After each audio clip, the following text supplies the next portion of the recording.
Good afternoon. I am Tony Dattino. I am the founder of the USA Memory Championship, and I am also the president of Dattino Consulting.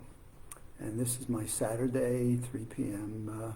Live with Tony broadcast. And, I often get excited about the things I read and then do my Live with Tony broadcast on it. And as I was reading one of the articles that came out of the August 17th issue of Time Magazine, this one's almost like must watching, and not for my benefit, but for the benefit of my Live with Tony audience. Today's article, or the one I was reading this morning, is what exactly is your brain doing while you are sleeping? What is your brain doing while you are sleeping? And I just found this to be fascinating in terms of research that's been uncovered within the last 5 years. And what they were talking about here is that during our sleep, I just found this fascinating. So it's talking about in the past 5 years, so now this is like really current, and we all need to know this. Researchers have begun to expose a hidden world of chemical reactions, fluids flowing into and out of the brain, and what your neurons, these are your cells that are doing all your thinking and feeling for you, that reveal the brain, what the sleeping brain is actually working on while you're sleeping. So what is your brain doing? And what was fascinating about it is what we know, right? We know this already, is that the brain has got chemistry. So it's chemistry that creates electricity. And it's that combination of chemistry and electricity that generates our thoughts. And we know that that goes on based on what we eat, what we breathe, what we think. So we know these things.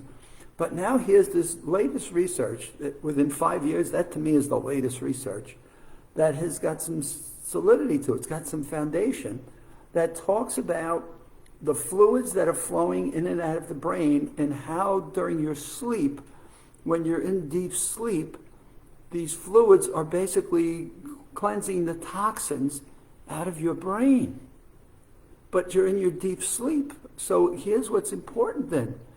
Do you get a good night's sleep where you're in that REM state, where these fluids and chemicals are washing and cleansing your brain? And this is, again, what's going on in your brain during your sleep. And so what they've discovered, and what they're beginning to early links to, is if this is not happening and you're not sleeping well, obviously we know that we know when we haven't slept well, we get up, we're tired, and we're cranky. So we know that. But what it is also telling us now is that when you go through these stages of where you're not sleeping well, you also are making yourself more susceptible to diseases, of which they're now beginning to start early linkages to dementia and Alzheimer's. And who would think, in terms of any sleep disorders that we have, not only do you have tired and cranky, but now you're opening yourself up to disease and possibly dementia and Alzheimer's. And this is some of the early linkages they're doing now in the constant search of Alzheimer's. Now, it's not going to tell you it's the only thing, but boy, this is a significant breakthrough. And as we talk about this breakthrough, what they're also talking about now is that the newer technologies are allowing us to measure and track brain activities. When we talk about what the biological processes are that are taking place when you're sleeping. So who thinks, other than we're dreaming, right? And when we're dreaming and what we're thinking about, that the brain is cleaning itself, and we're going through wiping out toxins that we may have ingested in our body through our breathing, through our eating. I'm not sure if I'm thinking of any others in terms of maybe through our skin, derming, and what we're touching and whatever. And so we go from here, and it's not, what they're saying is it's not the hours of sleep you have, but it's the quality of it. So it's not like you've got to sleep 10 hours, and wow, if I slept 10 hours, it's even better for me. is the quality of the sleep that you are having, is that really the quantity that you want to be able to have? Not the quantity, yeah, the quality with the quantity. So you want to have the right number of hours that bring you to a state of good quality sleep, where these toxins are being cleaned out and it's purifying your brain. And what we've known is that the brain is chemistry, but what I found fascinating about this article is that science now suggesting that the washing is taking place and the chemistry and the flow of what's going on in fluids in your brain are doing the cleaning for you. Last year, a professor from Boston University built up a piece of work where he was looking at the ebb and flow of the fluid in the brain with brainwave activity. So now he's got he was discovered, Boston University now, so this is like unbelievable, Laura Lewis of biomedical engineering at Boston University. So she worked with this fluid in the brain with brainwave activity, which indicates different stages of sleep. So now here we go, we got different stages. She showed that in healthy adults, during the day when the brain is active, there is less fluid that bathes your neurons in the tissues. So as we're awake, there isn't as much activity going on in terms of the fluid and the tissues that are in the brain. But during sleep, and especially during the deep sleeps, when you're really like, you just, nothing's going, you drop a brick on the floor, it's not going to wake you up. The solution is saturating the brain in a cleansing flood. Get that? During this deep sleep activities in healthy adults, there is a fluid bathing of neurons and tissues in the organ. And that this solution is saturating the brain and cleansing out any of the toxins. The finding reinforced the theory that sleeping may help clear the brain of the poor proteins that eventually lead and cause the disease, which now impacts our memories and higher levels of thinking. So what am I doing studying this? Well, if you look back at our maximum memory mastery, one of the key segments in there are the things and elements of brain health. So what I'm after are what are all the impacts of exercise, nutrition, mental challenges, social interaction, sleep, and handling stress. And I've been doing live with Tony's on each of those topics. And by far, this issue of Time Magazine has given me the best information that I could share with my Live with Tony audience on what is your brain doing during sleep. And so as this cleansing is taking place, which they also find during our sleep, is when we're integrating the prior day's learning. And I've read different reports on even when is the best time to lock in that learning. So during your deep sleep, it's locking in the patterns of your brain for encoding for long term. So I've been fascinated about what's going on during our sleep for years.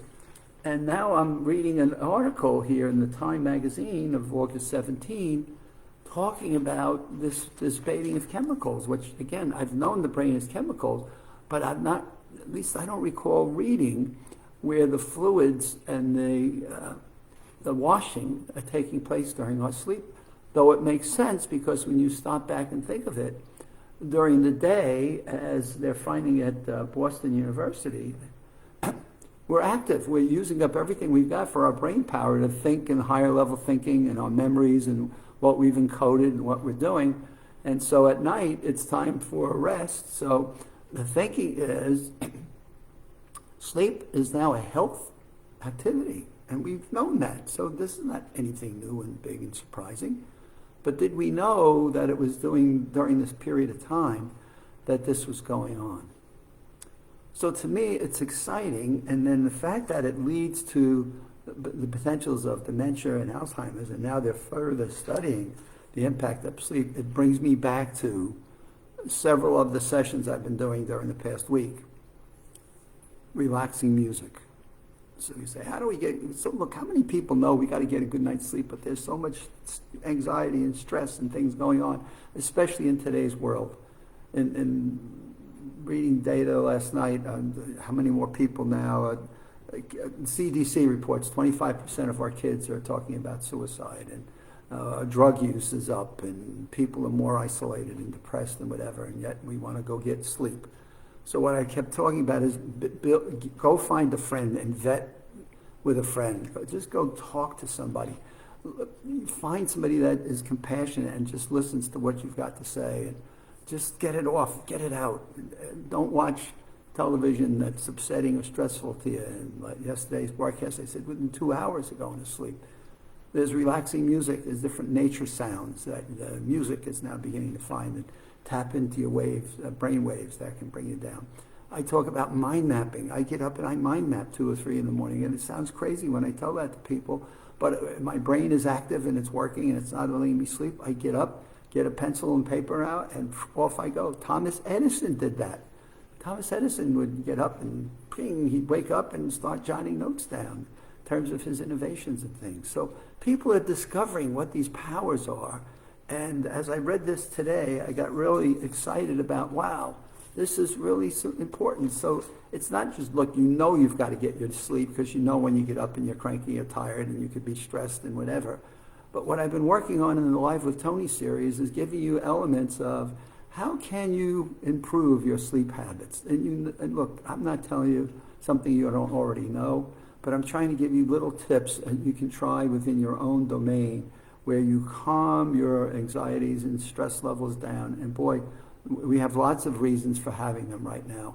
But what I'm trying to do is give you an ability to take control of your life, put some routines back in it, bring yourself down through a state where at least you know you're getting a good night's rest, so that as you get up for the next day's challenges, you're at your peak in terms of higher level thinking and pulling back any memories and experiences you've got that you can really enhance the creative process of thoughts and things that you can do that can help you navigate through the maze of what we now call as COVID-19. There's more to come.